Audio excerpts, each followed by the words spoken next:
Good morning. Welcome to the Rules Election and Intergovernmental Relations Committee. Today's February 7th. I'm joined by my colleague Marquise Harris-Dawson.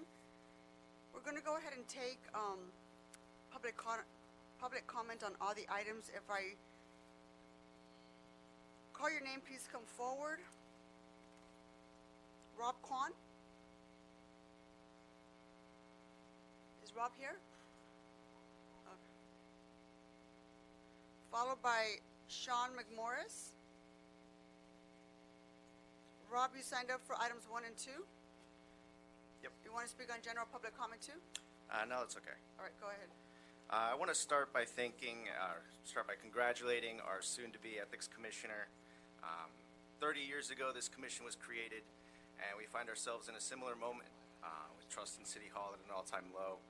I think the most important issue for the Ethics Commission right now is the budget. They're looking at cuts right now, like all departments. We just got education positions for the first time in like 6-7 years.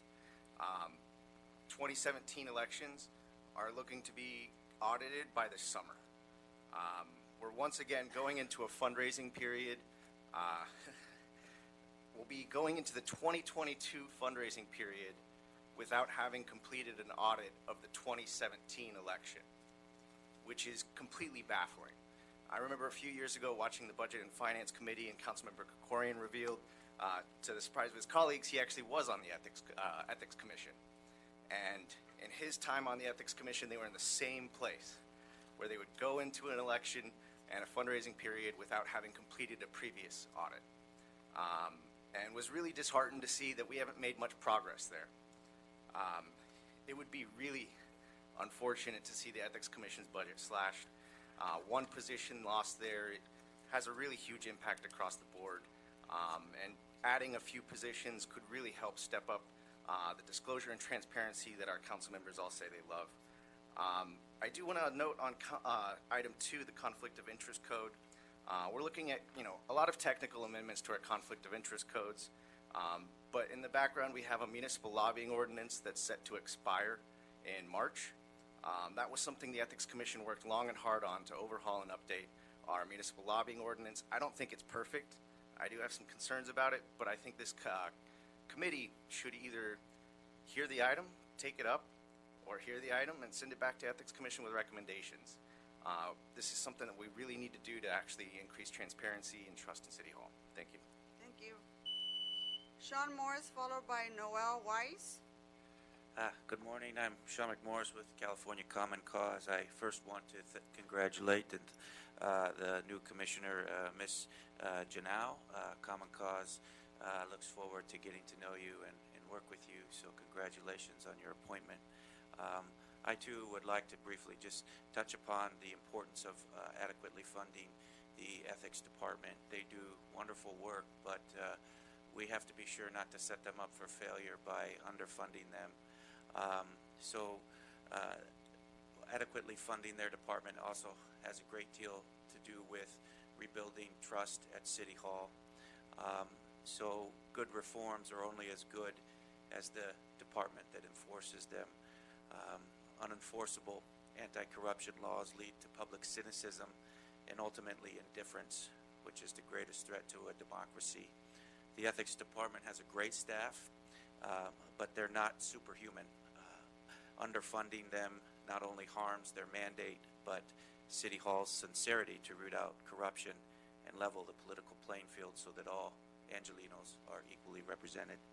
So it's my sincere hope that we'll move forward not only with good anti-corruption laws, which the city has passed over the last couple of years, but also superior enforcement, and that has to do with funding. So we thank the ethics staff for all that they do, and again, congratulations to Ms. Janao on your appointment, and that's all. Thank you. Thank you. Noel Weiss. So you're speaking on items 15 and 20? I am. Good morning. Good morning. I think the state legislature's effort here, or your program to try to get some laws passed by the state to give renters a little bit of a better break when it comes to relocation assistance, that they would get a credit or an exemption or a deduction I think is important. Likewise, number 20, where you're talking about expanding the renter's tax credit.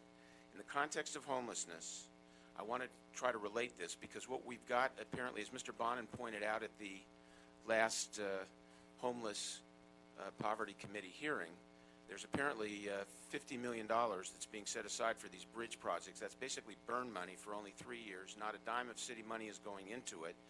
And the CAO testified in the case of the Griffith Park project, for example, they don't even know what the operating costs are going to be. Meanwhile, you have renters being on the throes of eviction, and frankly, if the city was in a position to facilitate and match what the state does, you could probably, as opposed to these, I think these bridge projects at 100 beds apiece, maybe that's 800 beds.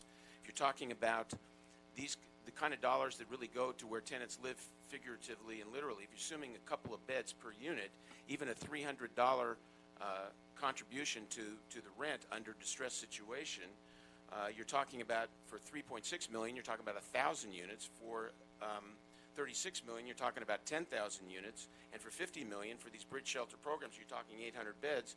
That's 15,000 units, and it's frankly a lot better use of the money. And I don't know that the city or the CAO has really looked into a meaningful business model that would basically get the biggest bang for the buck. And now, in particular, when you're talking about St. Vincent's and taking $50 million for 800 beds of bridge shelter, when that same $50 million perhaps could go into putting the city in a permanent situation in terms of trying to buy the St. Vincent's along with the county, think about what you're doing that way. Thank you. Thank you, sir. Wayne Spindler? You're speaking on all items? Yes, so number one, Laura Irene Gennaro, you're a fucking cunt. You're gonna go into the City Ethics Commission and continue to do your horrible job of not reining in the criminals in the city. Shame on you. Shame on you, you bunch of cunts of that City Ethics Commission. When I go to the meetings, you don't find anybody anything. You sit there and you condone money laundering. Yes. Look at the report. The candidate is engaged in money laundering. The candidate is engaged in money laundering, and not a single referral to the Treasury Department. You are covering up money laundering in your City Ethics Commission. 64 reports in 4 years finding money laundering by candidates, office holders, city employees, and nothing going to the Treasury Department. So, along with your motion to the Revenue and Taxation Board of the state of California, mention the money laundering allegations found by your City Ethics Commission. Mr. Fauble knows it, and Mr. Fauble has told you to cover up money laundering. And then we have tax credits for housing tenant relocation. Do you believe that they tax these benefits? You tax people who are going to be homeless. That's right. They also tax unemployment insurance payments. They should be tax-free. So on 16 and 20, it's only because Nuri wants to do it. If Herb Wesson was here chairing it, he'd take that tiny little nigger mouth and would oppose it. Thank you. Next speaker is Jay Bieber. And you're speaking on item number 8. Yes, thank you. It's a tough act to follow, but I'll try. I'm here today. I'm the Executive Director of Safer Streets LA, and I was also a member of the statewide task force that some of these proposals are based on. First of all, this item was put on special. It is a laundry list of items, none of them, many of which were not related to each other, and this just showed up last night at 8 o'clock. So these are issues that have to be vetted greatly, and they have huge importance to the city of Los Angeles, and we ask that the public and the community be given more time before this is passed out of committee. With regards to some of the specific proposals, first of all, with regards to speed limits, I shared with you a matrix which you see here, I'm sorry, I'll get you a color copy of this, which is easier to read. But what you find is that lowering speed limits doesn't actually lower the speeds on the streets. And even the report that came out through our task force showed that at best you get like a 1 mile per hour difference. And also with regards to speed cameras, the city had a huge debacle with regards to the red light cameras here. Thank you, Again, Mr. Bieber. this is a huge issue. Thank you very much. Mr. Harris Dawson, we've got 20 items before us this morning. They're pretty straightforward. It will provide the city's position on various issues like housing, homelessness, public safety, the environment. So if I do have some questions on item number 8. So I'm going to go ahead and call staff from the DOT department. Yes. Chair, have we closed public comment? Yes, we have. Thank you. On all items. Thank you, Mr. City Attorney.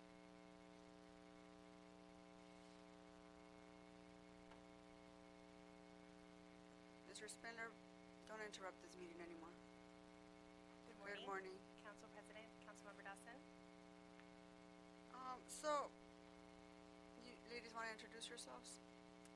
Hello, Assistant General Manager, LADOT, Connie Llanos. Xochitl Ramirez with the Office of the CLA. Can you provide us just an overview of the department's legislative proposals that you're recommending for approval? Yeah, so this year we are continuing a number of our legislative priorities that we've put forward in previous years, really centered around a couple of key focus areas: how to make our streets safer, how to focus that safety around some of our most vulnerable users, and how to ensure that the department is building a 21st century department. This year, we've put forward a couple of key items around street safety. We'd like to continue pursuing legislation that helps us improve how we set and enforce speeds. We know that study after study shows that speed is really the determining factor between the level of injury that someone will experience during a traffic incident. And so it's really important to us to work on reducing our speeds and really addressing some of the awkward ways in which we have to actually increase speed limits to be able to enforce speeds on our streets, in particular on some of our streets where we already know there's a higher concentration of injuries and death. Our proposal actually was informed by the work that we engaged in over the last year on the state's Zero Traffic Fatalities Task Force. That task force was established after the passage of AB 2363.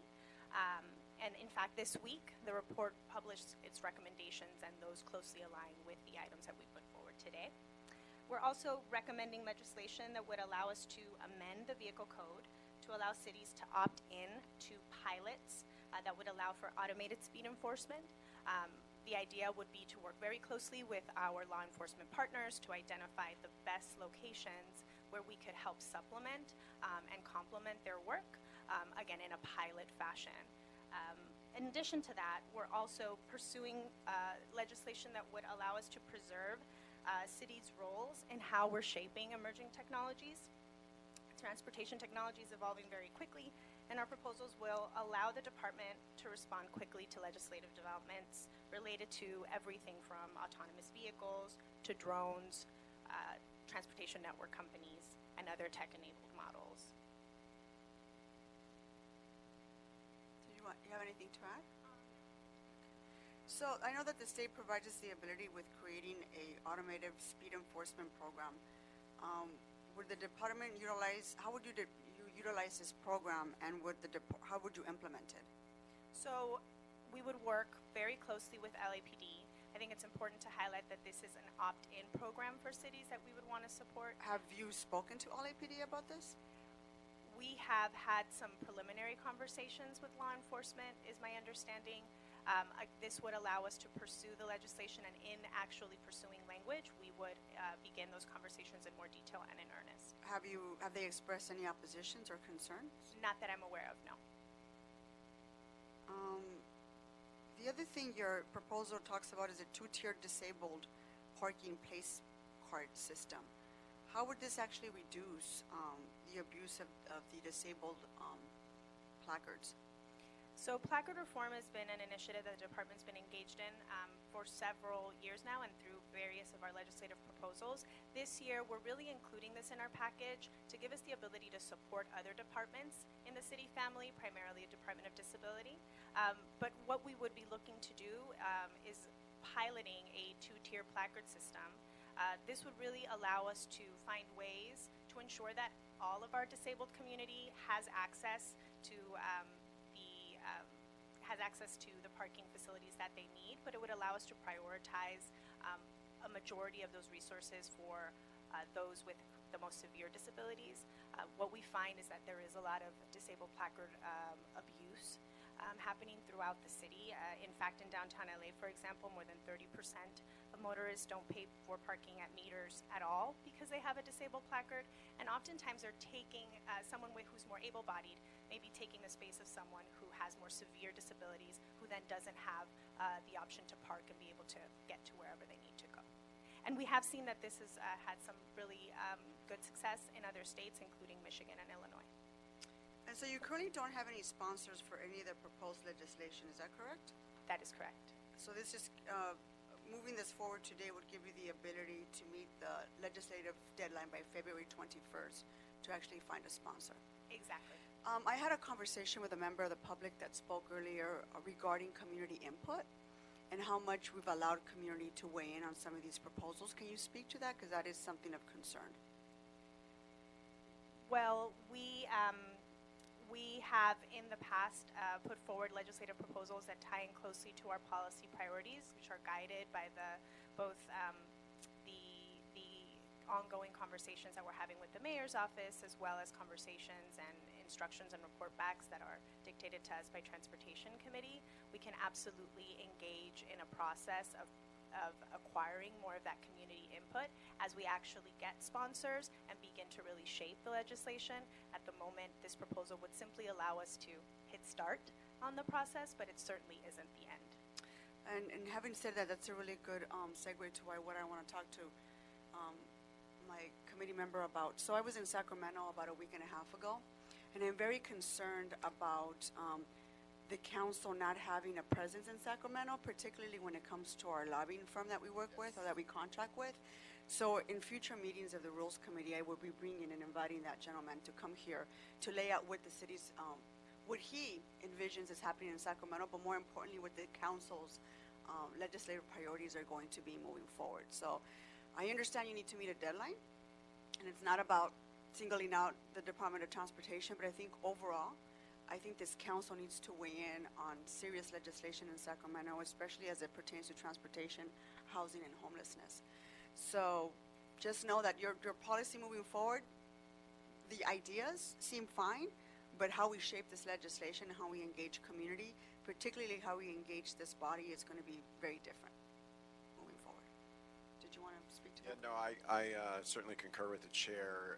Every time I've been to Sacramento, there's a concern that the wishes of the council don't have a presence in Sacramento. Moreover, we often, on the other side of it, we often get things on our desk where a city-paid lobbyist has been supporting legislation that the council hasn't even been briefed on, much less opined on or had input into. And so I think it's one of the reforms that we need to pursue as a council, so that when you all are talking with someone on behalf of the city, you're actually doing so with vigorous and robust input from the council.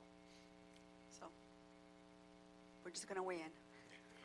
And so it was a good conversation with the lobbying firm. I just think he needs to be down here briefing us on a more regular basis as to how things are moving forward. I think the experience of SB 50 was just another example of how this body needs to weigh in and be very firm about our position on legislative proposals in Sacramento.